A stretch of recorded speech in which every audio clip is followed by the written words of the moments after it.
they're seeing that car, that SUV, a little bit out of control, maybe fishtailing a little bit. You were talking about bouncing. They might be seeing that, and that's why they want to close the gap right now. Yeah, it could definitely have some type of punctured wheel there because it was driving on that shoulder. So we know that there is a lot of debris on that shoulder. But yeah, it's traveled from the 5 freeway from near Magic Mountain area, past the 134, past the 170, of course, as well. But now then past the 110, Julia, and got onto the 10 freeway. That's right. It went through that East LA interchange, really busy area. Now it's westbound on the 10 freeway, and there is quite a bit more traffic on the West 10 than on the South 5. And this driver, I think it just hit yet another car. This is westbound on the 10, and look at how it's driving. It was another minor fender bender, but it definitely hit the back of this white car. Why do this when you can change lanes? I don't understand. I think this driver is having some trouble with the car. Okay, I'm seeing some movement now. I'm wondering if this driver might be making an attempt here to bail very soon. Julia, can you open now up he's on the move again. Just widen up a little, yeah. Just wanted to see, because this driver could have gone to the right side, to the right lane, and chose not to. So what happens exactly when we try and figure out why they do what they do, right? Like, why do that? This doesn't make sense. If he's trying to stop, he could pull over on the right side. I don't think there's any rhyme or reason to this driving behavior anymore, but this is still going westbound on the 10 now. And I'm about to lose count, but I think it was 2 crashes, 1 near miss. And this driver has not stopped for any of these accidents. And I think the drivers who were hit, they all looked shocked. That first one, that other white SUV that was hit on the South 5, they stopped. And I think they were expecting this other driver who hit them to pull over, but that absolutely did not happen. This is still going. And we are now passing Alameda on the West 10 after this went through the East LA interchange. All right. Thank you so much, Julia. We're going to stay with your picture right now. We'll get back to you in just a moment. It so happens we have one of our reporters. We have NBC4 Jonathan Gonzalez. He is actually just a little ways behind this pursuit. Jonathan, what are you seeing? What can you add? Yeah, so we were in the Griffith Park area working on a story, Kathy, when we were watching the pursuit on the NBCLA app, and we saw how close it was getting. So my photographer, Jorge, and I, we jumped in the van, and we decided to get off. We were just about a half mile behind the chase when we first jumped on the 5 freeway, just past the 134 there in the Griffith Park area, and we saw several units on the ground, including motor officers, chasing behind it. But, you know, as you've seen in the last several minutes, that driver using the shoulder was able to cut through traffic that we're simply not able to legally or safely. So the driver is now in that East LA area, you know, passing Boyle Heights, and, you know, just last check in El Sereno. So we're probably 3 to 4 miles behind it, but, you know, we're going to continue following this area. But what we can tell you is that there's a lot of traffic right now, and that is certainly because of this chase. You see the driver's able to move and weave and through all these cars. We're not seeing that. We're seeing a lot of cars right now on the ground, and that's all because, you know, the CHP is just up ahead of us, and people are, you know, heeding to the officers' lights and sirens right now. Jonathan, did you at any point drive by this driver? Not at all, no. Unfortunately, we hopped on just as it was passing the area, but that's when we saw, as Julia was referencing, the LAPD chopper finally coming to view. Initially, all we saw were the news choppers. We saw our news chopper 4 flying overhead. That was the first chopper I saw. And then you started seeing an LAPD chopper flying at high speeds to try to catch up to the chase and finally get overhead. What about ground units? Any past you?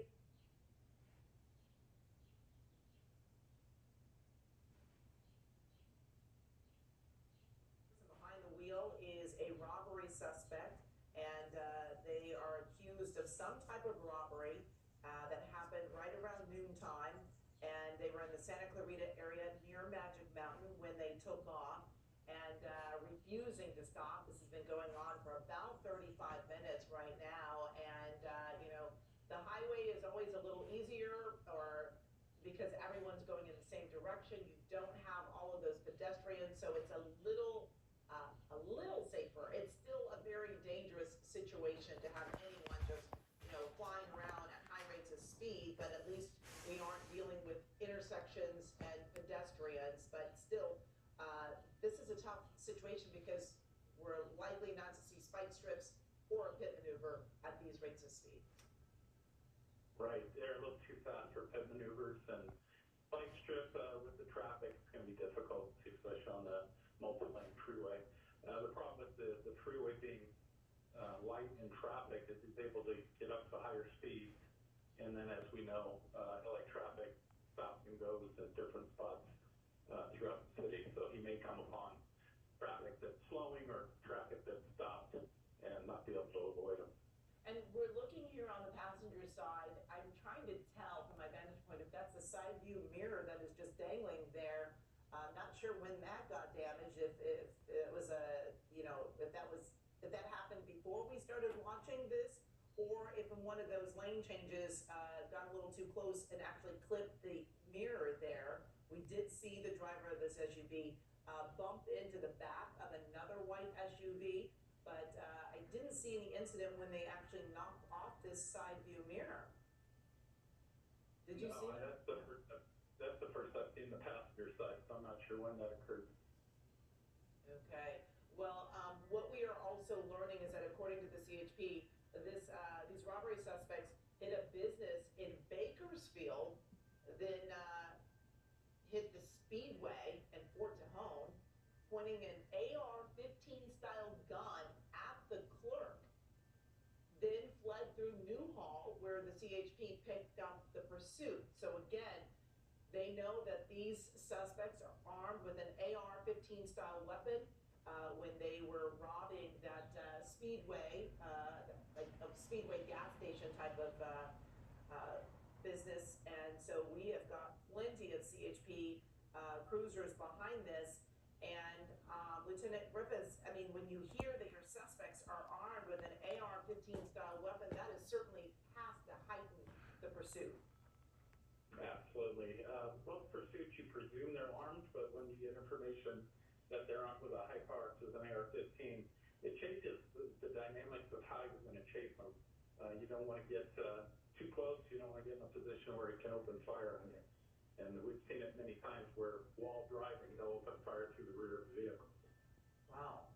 We have not seen that, but it certainly kind of heightens things as we see people stopping in front of this SUV and now knowing that they have an AR-15 style weapon that they pointed at a clerk earlier. There's really no telling what they will do on the roadway here to anybody that might be getting in their way. Yeah, he committed a serious felony. He's armed. He's going to use whatever methods he can to get away. Yeah, this is. I mean, all pursuits are dangerous, but this one just seems a little heightened now that we know about the type of weapon that these people have in this vehicle, and you just never know how desperate someone is to try to get away, and if anyone is stopping them, what they might be willing to do. So certainly a heightened risk here.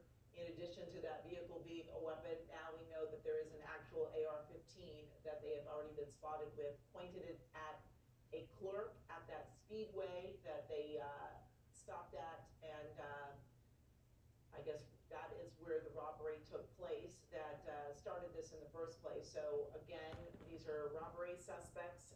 They hit a Speedway business there and pointed that AR-15 at the clerk. So we continue to watch as they refuse to stop on the 10 freeway here where we are, and we've been watching this for about 40 minutes now. And you just wonder how much gas is in this vehicle, Lieutenant, because as you mentioned, it is an older, larger SUV, and it's been going at decent speeds, driving pretty aggressively. So I guess at times like this, officers are wondering how much gas do they have, and if they run out of gas, what are they willing to do? Now we're showing you on the right side of the screen when they were tapping that other white SUV, I believe it's a Lexus, and this person who's getting tapped is unaware that this SUV is on the run and that there are robbery suspects inside. Right, and previous to this, the Lexus, he also did the same thing to another vehicle, tapped it a couple of times and then went around it. Wow, that is definitely desperate measures, and you just, it's a good thing that the person didn't get out of their car and try to approach this driver unaware that they're being pursued by the situation, and someone could easily pull out that AR-15 style weapon on anyone who approaches them. So certainly this is a bad situation, made even worse. And it's a very dangerous situation, very dangerous felon on the run that's armed and obviously is using measures to get away. The only advantage we have at this point, like you said, is the larger SUV, so it probably gets very poor gas mileage, and hopefully it was low on gas when this started.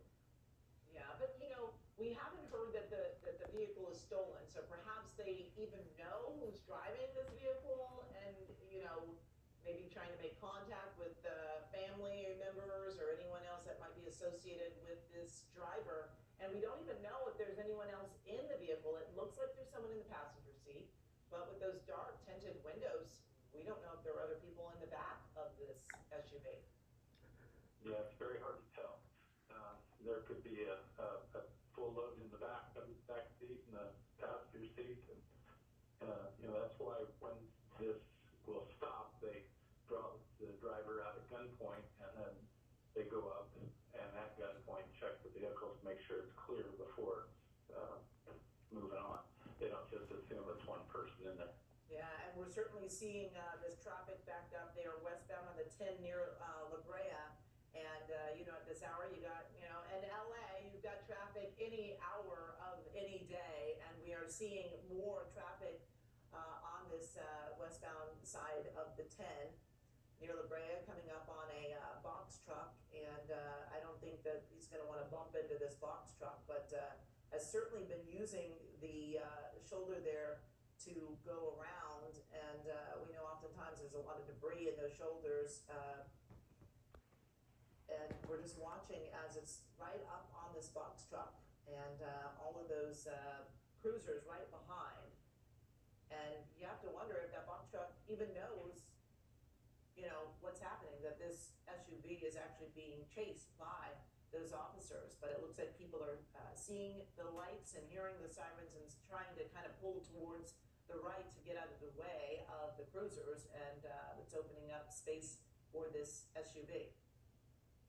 Yeah, they're doing what they're supposed to do, and trying to get out of the way as best they can. Of course, this area, as you approach the 405, usually backs up this time of day. What you're seeing, Lieutenant, looks like that front passenger tire has gone flat from this vantage point. Am I imagining that, or are you seeing it as well?